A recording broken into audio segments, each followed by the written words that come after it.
Hello, hello, my fellow sensitive people. It is your favorite tarot reader named Whimsy. Of all the tarot readers named Whimsy, I am your very own favorite. Yes, absolutely. We should ring the bell yes. Ring the bell to celebrate. Hello. I've been getting some real fun feedback from people. I went to the spa today, by the way, which is why I'm feeling really like in a good mood. I got hydrated. I had one of those scrubs. It was awesome. Mila is here to say hi to everybody. I'm feeling really good. Yes, the spa helped.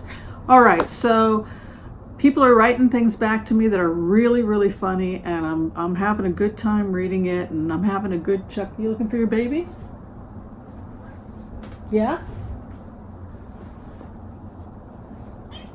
You're welcome. Anyway, what was I saying? So people are like worried when I do the remote viewings with Putin. I'm a professional. I'm a professional. So I want to break that down, and I want to look at some other stuff for people, and I also want to talk about some previous remotes I've done on the children at the border. We'll make a note of that. Okay, so yeah, I'm a professional, and this is business. And I'm sure Putin, given what I have been able to pick up about him, I'm sure he appreciates the fact that I'm a professional. So, so it's fine. It's what I do for a living. I get hired to go in and try and feel people's emotions. It did make me start to chuckle today when I thought about the fact, people want to know just how intimate you get when you do this kind of remote. Like, can you tell what the person is like as a lover? Yes, you can. And it's just like, it's like, boy, should I ever make one of these kind of like, make one of these videos, PG and tell people, but it's like, probably not, because that's not really what this channel is like. But I will say that you do see very intimate parts of a person. When you get really, really into the vulnerable parts of Donald Trump, and he lets his guard down and he lets you in, he's like a very soft little 3-year-old boy that asks you to help him. And that translates into his sexuality also. He's someone that if he wants to be very vulnerable and to be able to ask for what he needs. And yes, I'm sorry. He has that type of a vulnerability in terms of his sexuality. Putin is when you go into his energy, even when you go intimately into Putin's energy, he's always on the defensive, or not on the defensive. He has a profound need to be in control, more so than Donald Trump. Donald Trump longs to give up control. He wants to lay back and have you touch him certain ways or speak to him in certain ways and be able to give up control. This constant need to have to be in control, he sees as a burden. The expectations that were placed on him, which were beyond what the core authentic self was or was capable of being. So that is what Trump wants to go back to. In the case of Putin, though, it's much more controlling. The imagery he sends me is very different. He has more of an S&M kind of feel to him. He refers to himself a lot as the Papa. So that kind of role play between daddy, and there's that kind of energy when I go into to the remote with him. He uses the imagery a lot with me of birds and wanting to feed his little birds. So I don't know how that translates into Russian culture, but that's how he seduces. He presents himself as this daddy feeding his birds. And it has an erotic feel to it in the sense that he sees his role, I've talked about this in the past, as the benign dictator, as ferociously loyal and demands loyalty from others.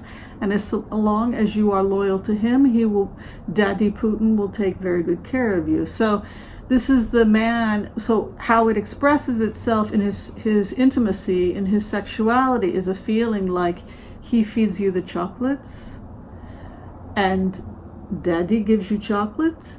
Daddy, you do what Daddy likes, and Daddy will give you chocolates. If you don't make Daddy happy, then he can get a little rough with you. So those are they're very, very different energies. Now, some people were concerned that because I'm a remote viewer, and as when you're going into a remote view, it's similar to channeling the other person. So when I let it go and I just let, I have to hold back sometimes because people get really scared, but when I let that energy totally seize me, Putin's energy totally sees me, he really can lay on the propaganda. And whether or not what he says is true or not, for me, is of no consequence. It doesn't really matter to me.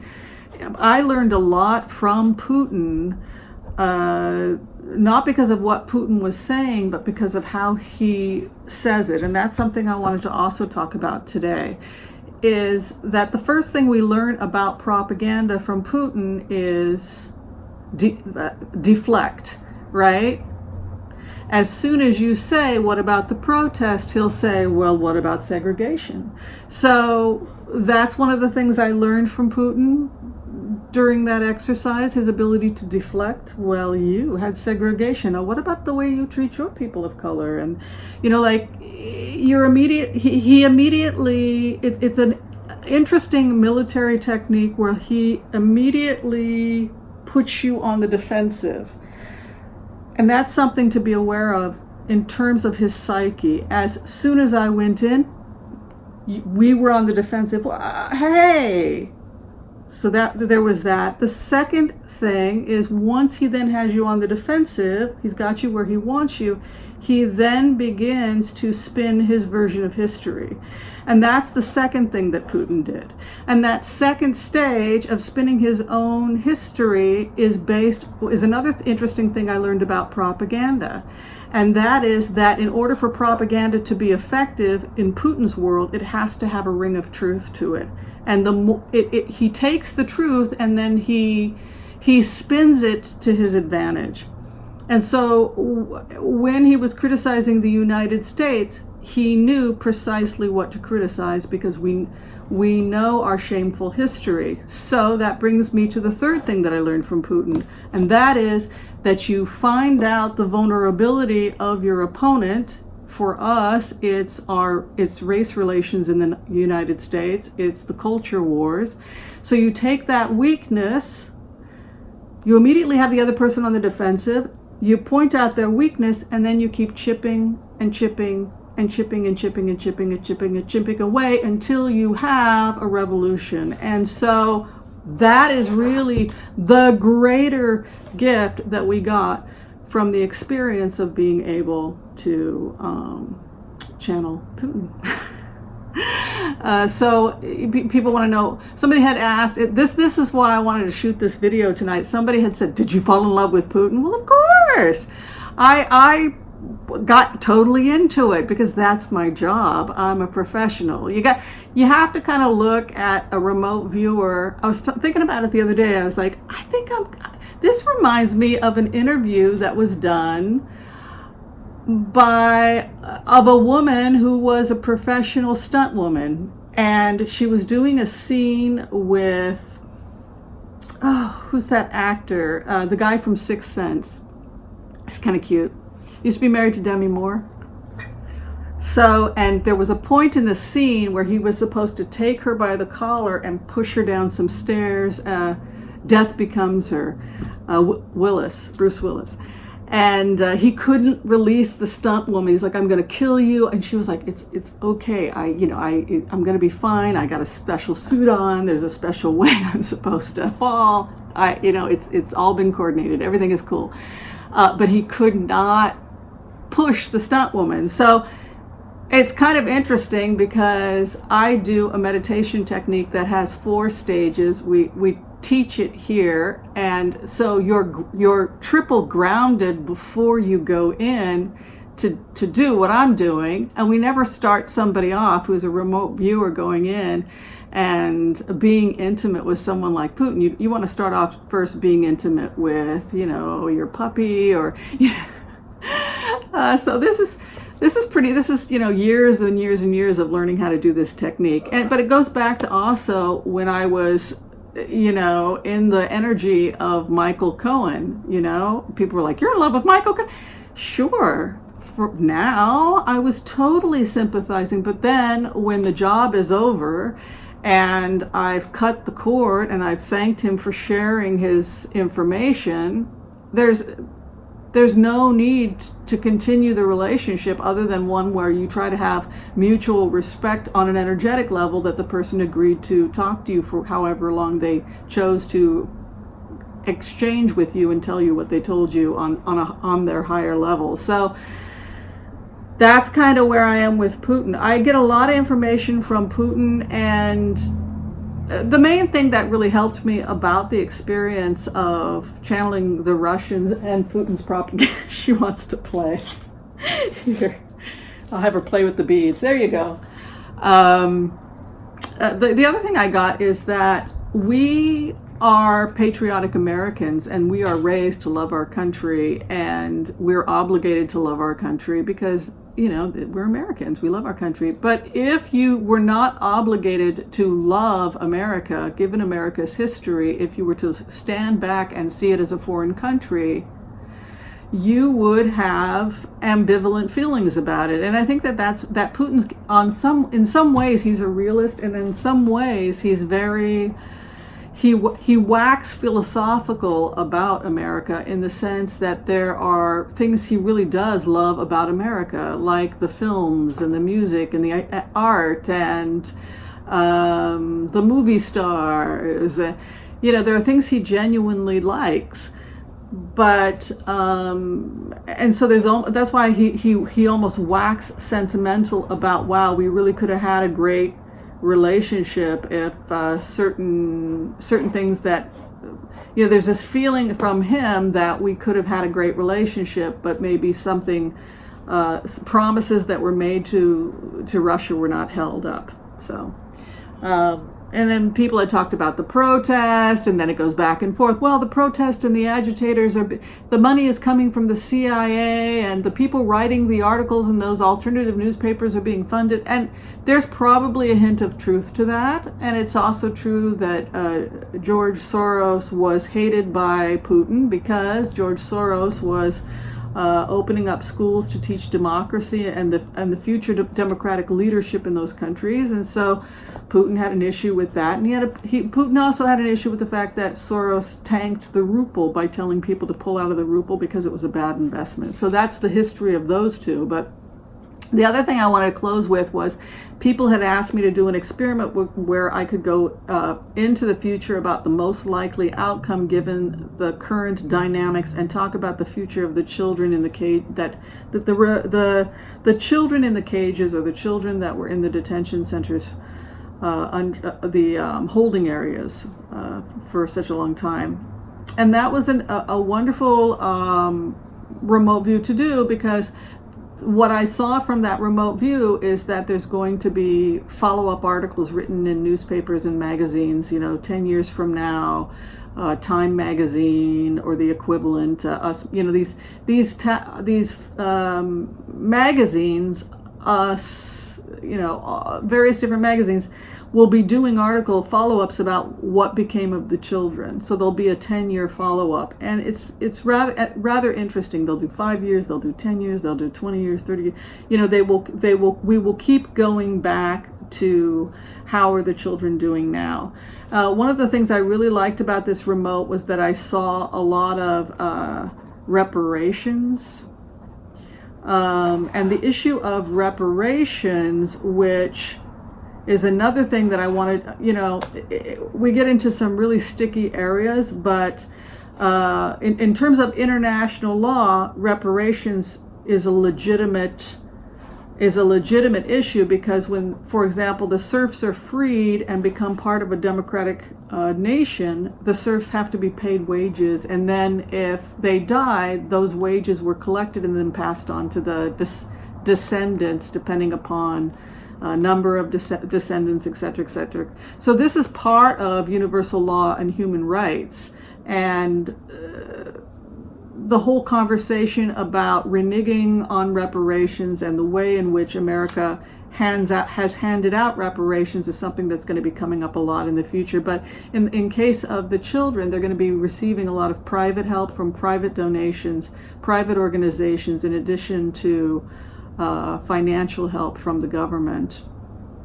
And many of the children are very, very strong. And when I got into their interview, they talked about it being a very dark period in their lives, but it also made them determined to do something meaningful with their lives. And so that the first vision I had was that there would be some children that come from this experience that would go on into theater, film, television, music.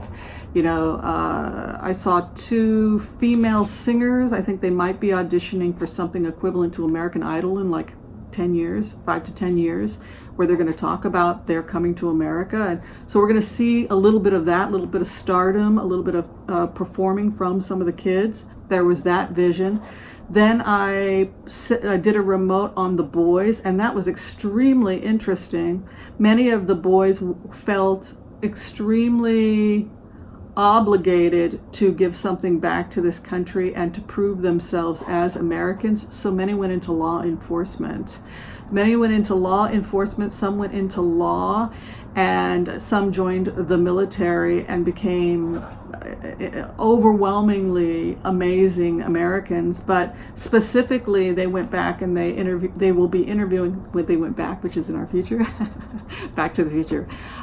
They would be interviewing people who were at the border, that are going to be at the southern border in the future, that were former refugees themselves, and felt driven to become border police, felt driven to do this kind of work because they never wanted another immigrant to go through what they went through at the same time.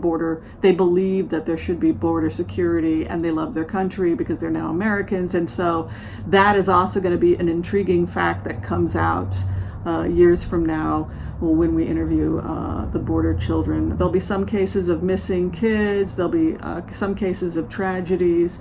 I don't think large numbers are being sold into prostitution. I know that's one of the rumors going around. No, I don't think that's what's going on. I do think, though, that there are some cases of runaways and missing children, and parents and family getting children and then not wanting to legally register them for fear of persecution by the state, and that's one of the reasons why some of these children are missing.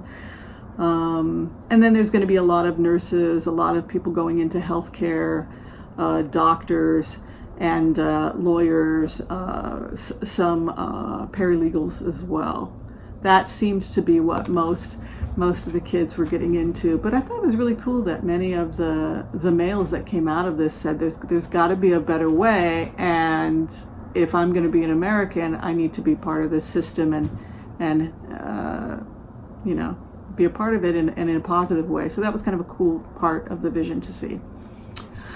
All right, long talk. Thanks for watching this remote, everybody, and give me your feedback if you like. Don't worry, I am not in love with Putin, though he is quite charming when he wants to be. All right, thanks for watching, everyone. We'll see you next time. Bye.